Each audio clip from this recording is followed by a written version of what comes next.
On a un djihadisme endogène, local, qui recrute sur des phénomènes de lutte intercommunautaire.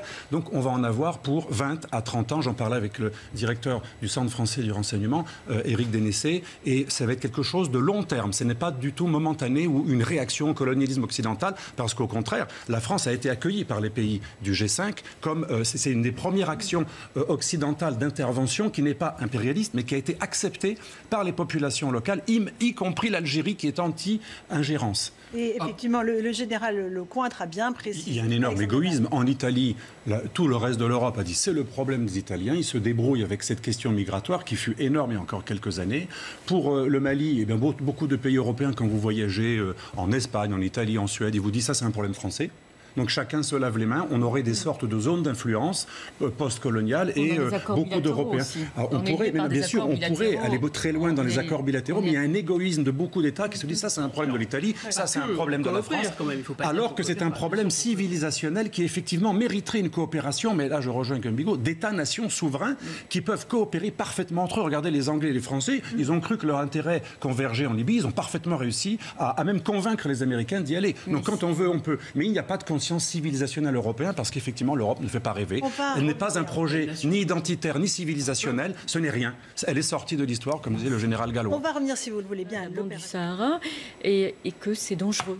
Et que Florence Parly a eu un discours très fort, mais moi j'aimerais que dans les prochaines semaines, il y ait des actes forts. On oublie souvent que l'Afrique subsaharienne aujourd'hui paye le prix le plus lourd, le tribut le plus lourd en termes de morts. Et c'est là qu'il y a le plus de groupes qui prolifèrent, avec rien qu'au Nigeria, 10 000 personnes qui ont été tuées, rien que par Boko Haram. On a trop souvent on oublie que l'Afrique est aujourd'hui le pays le plus en danger. Damien Fleuron. Mais le problème majeur de l'armée française, on manque d'entretien. On a des vieilles roues, on a des vieux 4x4, on manque de munitions. On dépense des drones américains. On dépend des drones américains, alors qu'on a la bombe atomique. C'est un peu. On a beaucoup parlé de asymétrique, la bombe atomique. On a beaucoup parlé de l'état de la police à l'occasion des épisodes de crise de Gilets jaunes, avec exactement les mêmes discours.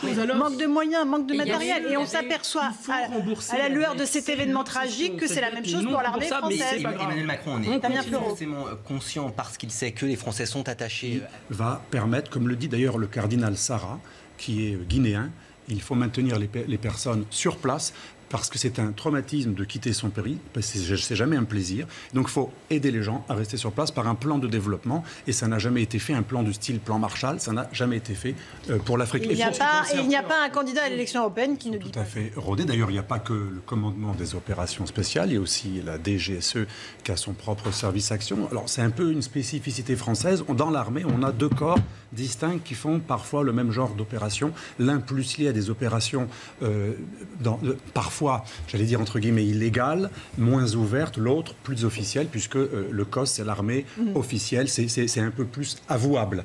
Il y en a qui sont moins avouables que d'autres, mais on les utilise énormément. Et il faut reconnaître que Hollande, qui était traité de mou, c'est l'homme qui a fait le plus exécuter de djihadistes, notamment en Syrie. Et les opérations Homo. Voilà, les opérations.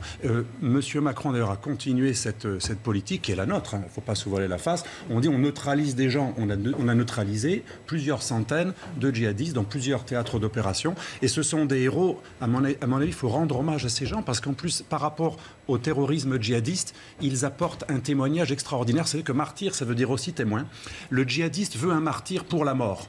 Et il veut faire croire qu'il est le seul à avoir du courage. Là, on a des gens qui sont des martyrs pour la vie, puisqu'ils économisent la vie des autres, ce que j'appelle le choc des martyrs, dans mon livre « La stratégie de l'intimidation », que vous n'avez pas cité, mais je l'ai Allez-y, la stratégie d'intimidation du terrorisme djihadiste à l'islamisme, correct. Voilà, je vous remercie. L'Artilleur. Et c'est important de voir que lutter contre le djihadisme, c'est aussi montrer qu'ils n'ont pas raison. Quand ils font croire que nous sommes tous des lâches, que, comme les Américains, on ne fait que bombarder de manière avec beaucoup de hauteur, sans oser amener nos propres hommes sur le sol, c'est faux. On a des gens qui sont capables, comme Beltrame, comme ces deux personnes, mais comme plein d'autres militaires dont on ne parle jamais, d'être des martyrs pour la vie. Et je pense que c'est une très belle occasion, et c'est très bien de rendre hommage, parce que la meilleure lutte contre le djihadisme, c'est de montrer que c'est faux. C'est faux que nous sommes tous des lâches, que tous les mécréants sont lâches parce qu'ils ne seraient pas des bons musulmans.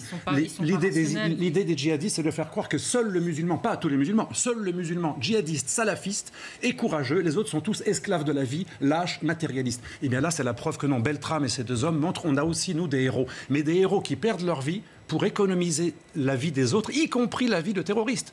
On a des gens qui sont morts parmi nos services secrets et nos troupes d'action parce qu'ils ont voulu économiser, y compris la vie de ceux qu'ils allaient tuer. C'est précisément qu'ils ont été obligés de tuer. Ce qui s'est passé, puisque le général Lecointre l'a dit, ils ont